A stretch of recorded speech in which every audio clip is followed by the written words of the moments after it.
మెదడుకి ఎక్స్టెన్షన్ నాలుక.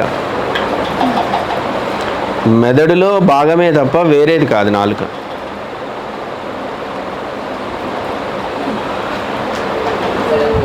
చెవులు మెదడుకి ఎక్స్టెన్షన్, ముక్కు మెదడుకి ఎక్స్టెన్షన్, కళ్ళు మెదడుకి ఎక్స్టెన్షన్.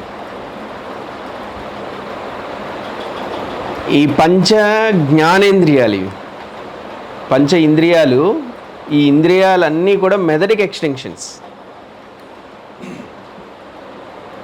మెదడులో అవి ఒక భాగమే తప్ప మెదడుకు వేరే కాదు. ఈ చర్మము మెదడుకి ఎక్స్టెన్షనే.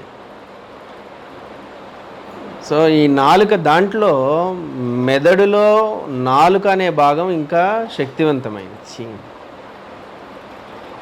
పంచ ఇంద్రియాలలో నాలుక, రుచికి సంబంధించిన నాలుక చాలా ప్రధాన పాత్ర పోషిస్తుంది. అందుకే నాలుకను జయించిన వాడు లోకాన్ని జయిస్తాడంట.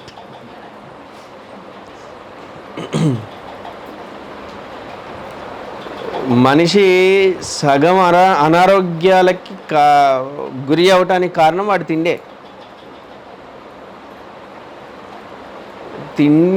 తినడం అనేది కేవలం రుచికే ప్రాధాన్యత ఇచ్చి తినడం వల్ల అనారోగ్యాలు వస్తూ ఉంటాయి. నాలుక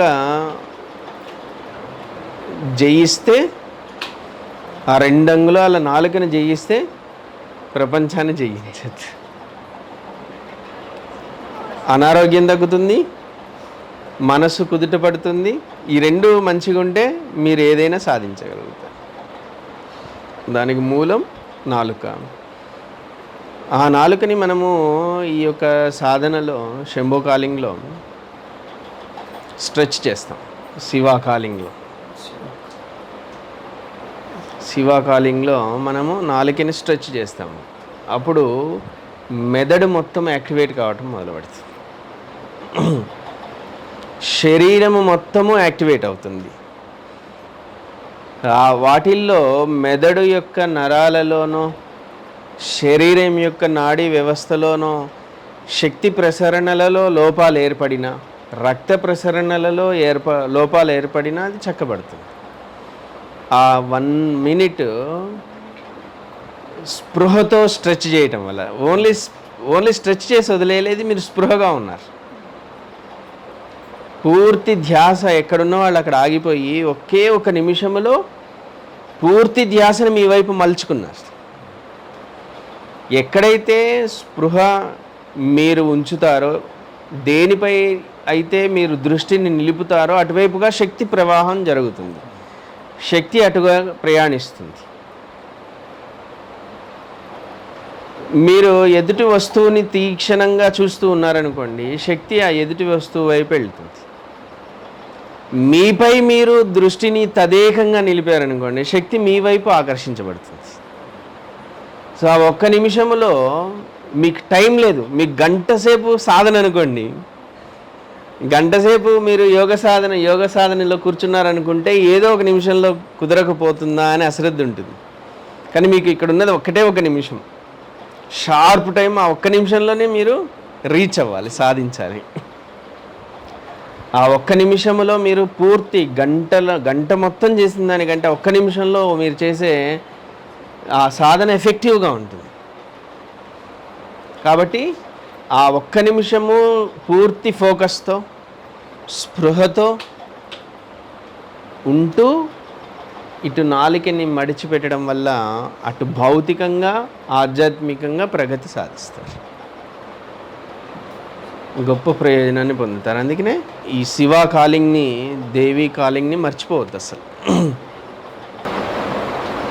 లంబికాగ్రాన్ని మనము లంబికాగ్ర కమలము అంటారు. మన యొక్క మెదడులో వికసించే భాగం అది. లంబికాగ్ర కమలము. కమలం అంటే వికసించేది అని అర్థం. మనము ఈ యొక్క శివ కాలింగ్లో మనం చేసేటువంటి ఆ యొక్క ముద్ర, అలానే స్పృహ 2 కలిసినప్పుడు, ముద్ర స్పృహ కలిసి రోజు చేస్తుండటం వల్ల, ప్రతినిత్యము 3 పూటలా చేస్తున్నందువల్ల మన యొక్క లంబికాగ్ర కమలము విచ్చుకుంటుంది. అది దాని నుండి స్రవించేటువంటి ప్రతి హార్మోన్ నుండి ఎలా అయితే రసాయనాలు ఉత్పత్తి అవుతాయో, హార్మోన్స్ ఎలా అయితే ఉత్పత్తి అవుతాయో, అలాగ లంబికాగ్రము ఆ కమలము నుండి కూడా ఒక అమృతం ఉత్పత్తి అవుతుంది. దానిని ఎవరైతే తాగుతారో వాళ్ళు అమరులు అవుతారో అంటారు. దాన్ని అమర జలము అని అంటారు. ఆ కమలము నుండి ఉత్పత్తి అయ్యే జలానికి అమర జలము అని పేరు. అమరులు అవటము అని అంటే దేవతలు అమృతాన్ని స్రవించారు అని అంటుంటారు చూసారా. అది లంబిక యొక్క అగ్రము నుండి పుట్టేటువంటి జలాన్నే అమృతము అని అంటారు. అది ఉత్పత్తి మన యొక్క శంభోయోగములో ఈ సాధన ద్వారా అది ఉత్పత్తి అవుతుంది. అది రోజు చేయటం వలన మాత్రమే ఉత్పత్తి అవుతుంది, అప్పుడప్పుడు చేయటం వల్ల ఉత్పత్తి కాదు. రోజు చేయగా మెదడు తన విషాలని పూర్తిగా వదిలేసి విషవాయువులన్నిటిని వదిలేస్తుంది. మెదడులో పోగై ఉన్నటువంటి వాతము నివారించబడుతుంది ఆ ముద్ర ద్వారా, అలానే స్పృహ ద్వారా. మెదడులో పోగై ఉన్నటువంటి ఆ కఫము వలన ఏర్పడిన విషం ఏదైతే ఉందో ఆ విషవాయువులన్నిటినీ అది విడిచిపెట్టడం వల్ల మెదడు అమృతాన్ని ఉత్పత్తి చేస్తుంది. అదే అమృతము, అమర జలము అని అంటుంటారు. అది ఉత్పత్తి అయితే ఆ అమర జలము మన యొక్క శరీరాన్ని పవిత్రం చేస్తుంది, అంటే ఆరోగ్యవంతం చేస్తూ ఉంటుంది. అది అన్ని ఔషధాల కంటే, బయట ఏ ఔషధాన్నైనా తయారు చేయొచ్చేమో కానీ అమర జలము లాంటి ఔషధాన్ని తయారు చేయడం కుదరదు. అది తల్లిపాలలో ఉండే లక్షణం ఉంటుంది. తల్లిపాలలో ఎలాంటి అమృతం ఉంటుందో అది మళ్ళీ మనము దానికంటే శక్తివంతమైనటువంటి ఒక అమృతాన్ని మనం స్రవించాలి అని అంటే ఈ యొక్క శివ కాలింగ్ సాధన చేయాల్సింది. ఆ సాధన వల్ల మీరు అమృతాన్ని స్రవిస్తారు, అమృతాన్ని తాగుతారు, సేవిస్తారు. అది క్రమక్రమంగా శరీరాన్ని బాగుపరుస్తుంది, ఒక ఆనందాన్ని పుట్టిస్తుంది. ఆ అమృతము ఎవరైతే సేవిస్తారో అది ఒక గొప్ప ఆనందాన్ని అది ప్రసాదిస్తుంది.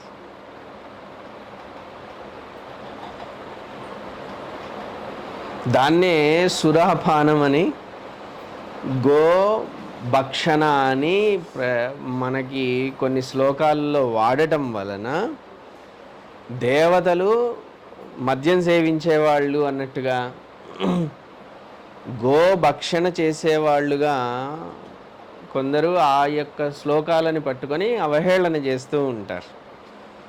మీ మతంలో దేవతలు సురాపానం చేశారట, ఎవరు గంధర్వులు సురాపానం చేస్తూ పలానా కొండలో కూర్చున్నారు వారి యొక్క భార్యలతో అని ఎక్కడో సుందరాకాండ పారాయణలో ఎక్కడో ఉంటుంది. గంధర్వులు సురాపానం చేస్తూ కూర్చున్నారట. ఆ హనుమంతుడు వేగంగా గాలిలో ఎగరడం వల్ల తన పాదాలని నేలకి చొప్పించి పైకి ఎగురుతున్నప్పుడు ఆ యొక్క చుట్టూ ఉండే పర్వతాలన్నీ కదిలి అక్కడ సురాపానము తన వారి భార్యలతో కూర్చొని సురాపానము చేస్తున్న గంధర్వులు చలించిపోయారు, కంపించిపోయారు అని ఎక్కడ ఉంటుంది. అది పట్టుకొని మీ దేవతలు మద్యం తాగుతారని, గోమాంస భక్షణ చేస్తారని ఇట్లాంటి అపవాదులు వేస్తూ ఉంటారు. సురాపానము అన్నప్పుడు దాని అర్థము లంబికాగ్ర కమలము నుండి పుట్టే అమర జలాన్ని సుర అంటుంటారు, అమృతం అని. అది శరీరానికి తగినంత ఒక శాంతిని ప్రసాదించి ఒక మగతినిస్తుంది, యోగం మత్తు యోగ నిద్ర లాంటి యోగములో ఉన్నప్పుడు వచ్చేటువంటి ఒక పరమ శాంతి వల్ల కలిగే ఒక మత్తు అది ఇస్తుంది. అలాంటి స్థితిలోనే మీకు అనారోగ్యాలు తగ్గుతాయి. మీకు హాస్పిటల్కి వెళ్తే న్యూరో సర్జన్ ఏం చెప్తాడంటే, న్యూరో సైన్స్ ఏం చెప్తుంది అని అంటే, మీరు గాఢమైన నిద్ర ఒక 4 గంటల పాటు గాఢమైన నిద్రలోకి వెళ్ళిన తర్వాతనే గ్రోత్ హార్మోన్స్ మొదలవుతాయి అని. అందుకే డీప్ స్లీప్లోకి వెళ్ళాలి మనిషి. దానికి తగినంత మనశ్శాంతిని మనం కలిగి ఉండాలి. మనం రోజంతా అడ్డమైన పనుల్లోనో అడ్డమైన సంభాషణలలోనో పిచ్చి సహవాసాలతో ఉంటే రాత్రి సరిగ్గా నిద్ర పట్టదు. మనము మంచిగా నిద్రపోతే 4 గంటలు డీప్ స్లీప్లోకి వెళ్ళిన తర్వాత 4 అవర్స్ తర్వాత గ్రోత్ హార్మోన్ అనేది ఉత్పత్తి కావటం మొదలవుతుంది. ఆ గ్రోత్ హార్మోనే అది ఉత్పత్తి అయ్యాక అది శరీరాన్ని రిపేర్ చేస్తుంది, నిద్రలోనే రిపేర్ చేసుకుంటుంది అది. కానీ ఎవరు 4 గంటలు గాఢమైన నిద్రలోకి వెళ్ళట్లే కదా. 4 గంటలు గాఢమైన నిద్రలోకి ఎవరు వెళ్తున్నారు? వెళ్ళట్లేదు. డీప్ స్లీప్ 4 గంటలు గడిచాక గ్రోత్ హార్మోన్ ఉత్పత్తి మొదలవుతుంది. ఒక 5-6 గంటలు నిద్రపోతుంటే 5-6 గంటల్లో ఎక్కడో చివరి 1 గంట 2 గంటలో తెల్లవారుజామున డీప్ స్లీప్ వస్తుంది. కానీ నువ్వు 4 గంటలు డీప్ స్లీప్లో ఉన్న తర్వాతే గ్రోత్ హార్మోన్ పడుతుంది. కానీ నువ్వు అది హార్మోన్ ఉత్పత్తి అయ్యే లోపు లేస్తున్నావు నువ్వు నిద్ర. అంటే నువ్వు పడుకోగానే డీప్ స్లీప్లోకి వెళ్ళేటట్టు అయితేనే హార్మోన్ ఉత్పత్తి జరుగుతుంది. అది ఎప్పటికో నువ్వు పడుకున్న లేచే ముందు డీప్ స్లీప్లోకి వెళ్తాను, ఒక 1 అవర్ ఏమో, అప్పుడు హార్మోన్ ఉత్పత్తి అవ్వదు. కనీసం 4 గంటలు కావాలి దానికి డీప్ స్లీప్, అప్పుడే నీకు హార్మోన్ ఉత్పత్తి జరుగుతుంది. అలా సాధ్యపడట్లేదు కాబట్టి మనిషి కనీసము ఈ యొక్క అమరజలాన్ని సేవిస్తే మన శరీరము మనస్సు పరమశాంతిని పొందుతుంది. అది పరమశాంత స్థితిలో ఉన్నప్పుడు గ్రోత్ హార్మోన్స్ అనేవి డెవలప్ అవుతాయి లోపల. నువ్వు నిద్రలో డీప్ స్టేట్కి వెళ్ళటం కంటే యోగములో ఈ అమరజలాన్ని సేవించి హాయిగా ఉండడం చాలా ఉత్తమం.